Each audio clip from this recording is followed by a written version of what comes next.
जी हाँ भैया, युवा उम्मीदवार रुपेश पांडे भैया की चुनाव चिन्ह सूर्य छाप पर मोहर लगावे के बाद सूर्य छाप चुनाव चिन्ह बा ऊपर मोहर लगावे के बाद अब की बार ना भूले के बाद ना भुलाए देवे के बाद सूर्य छाप पर मोहर लगा के रुपेश पांडे भैया के भारी मत से जितावे के बाद। हाँ चाची, हाँ भैया, हाँ चाचा, नेपाल कम्युनिस्ट पार्टी एमाले के भारी मत से अब की बार जितावे के बा। काहे से कि रुपेश पांडे भैया के जीत हमनी सबके जीत बा। हमनी गरीब के, किसान के, मजदूर के, नवयुवक भाई के जीत बा। सूर्य छाप जिंदाबाद जिंदाबाद जिंदाबाद, रुपेश पांडे भैया जिंदाबाद जिंदाबाद जिंदाबाद, नेपाल कम्युनिस्ट पार्टी एमाले जिंदाबाद जिंदाबाद जिंदाबाद। सुनो ना ये भाभी भैया बतिया बताई, सुनो ना ये चाचा चाची बतिया बताई। बाटे सूर्य छाप निशाने जाके मोहरा तो लगाई। सुनो ना ये भैया भौजी बतिया बताई, सूर्य छाप पर चल के रौरा मोहर लगाई। तो अब की बार कदम से कदम मिला के एकजुट हो के रुपेश पांडे के अपनी के गांव के बेटा बारन उनकरे के जितावे के बाद सूर्य छाप पर मोहर लगावे के बाद और इनकरा के भारी मत से विजयी बनावे के बाद। नेपाल कम्युनिस्ट पार्टी एमाले जिंदाबाद जिंदाबाद जिंदाबाद, वर्षा जिला क्षेत्र नंबर 3 के सभी सम्मानित जनता जिंदाबाद जिंदाबाद जिंदाबाद, वर्षा जिला क्षेत्र नंबर 3 के सभी माताएं बहनें जिंदाबाद जिंदाबाद जिंदाबाद। हमारे दुख घोड़ी में ई रह सरदम खाड़ा, गरीब किसान के भैया बड़े एक सहारा।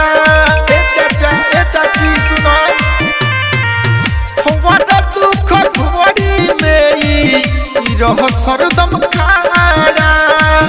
हमनी के युवा खातिर बड़े एक सहारा। नेकपा एमाले पार्टी के अब की जिताई, सूर्य छाप पर चल के रौरा मोहर लगाई। किसान के विकास खातिर खाद बीज समय पर उपलब्ध करावल जाई और सस्ता मूल्य में खाद देवल जाई।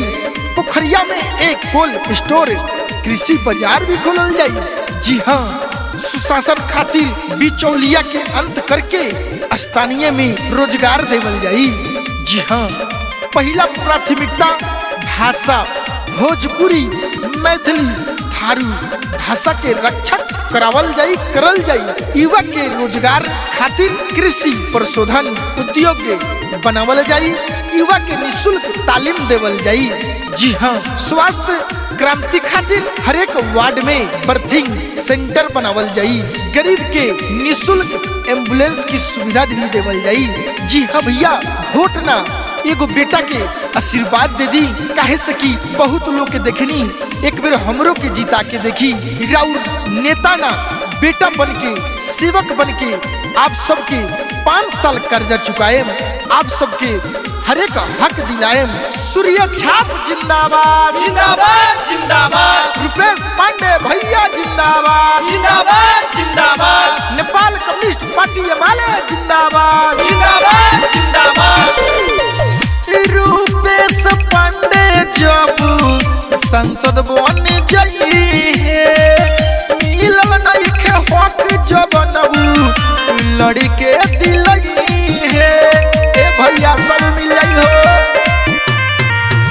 रुपेश पांडे भैया जब जीत जाई है, बिचौलिया के सुन लो मर के भगई है। कोहे कृष्ण करनती बतिया सब सब सुनाई। सूर्य छाप पर चल के भैया मोहर लगाई। अब की बार ना भूले के बा ना भुलाए के बा। ए चाचा, ए चाची।